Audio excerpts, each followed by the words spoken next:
কুলির কাজ করতেন, স্টেশনের ফ্রি ওয়াইফাইতে পড়েই আজ আইএএস। রিলকেও হার মানাবে শ্রীনাথের রিয়াল গল্প। চেষ্টা করলে কি না হয়, ইচ্ছে শক্তির কাছে হার মানে সমস্ত প্রতিবন্ধকতায়।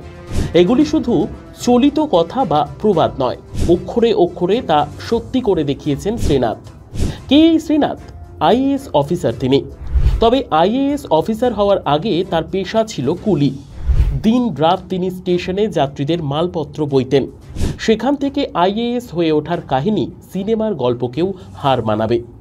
কেরলের মুন্নারের বাসিন্দা শ্রীনাথকে হতদরিদ্র পরিবার, উচ্চশিক্ষার স্বপ্ন থাকলেও পেটের দায়ে সেই স্বপ্ন বিসর্জন দিতে হয়েছিল। রুজিরুটির জন্য কেরলের এর্নাকুলাম রেল স্টেশনে কুলির কাজ করতেন শ্রীনাথ।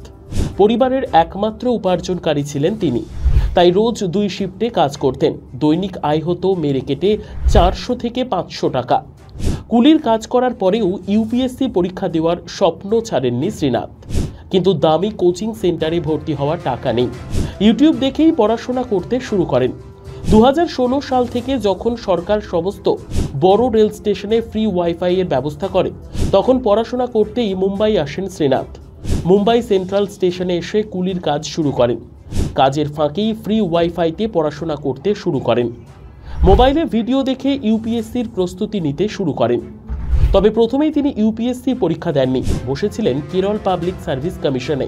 প্রথম চেষ্টাতেই কেরল পাবলিক সার্ভিস কমিশন পাশ করেন এবং চাকরি পান। কিন্তু স্বপ্ন তো ছিল ইউপিএসসি পরীক্ষায় উত্তীর্ণ হওয়ার, তাই চাকরি করার মাঝেই ইউপিএসসির প্রস্তুতি নিতে শুরু করেন। চতুর্থ চেষ্টায় ইউপিএসসি পাশও করেন এবং আইএএস অফিসার হন। কুলির কাজ করার পরেও ইউপিএসসি পরীক্ষা দেওয়ার স্বপ্ন ছাড়েননি শ্রীনাথ। কিন্তু দামি কোচিং সেন্টারে ভর্তি হওয়ার টাকা নেই। ইউটিউব দেখেই পড়াশোনা করতে শুরু করেন।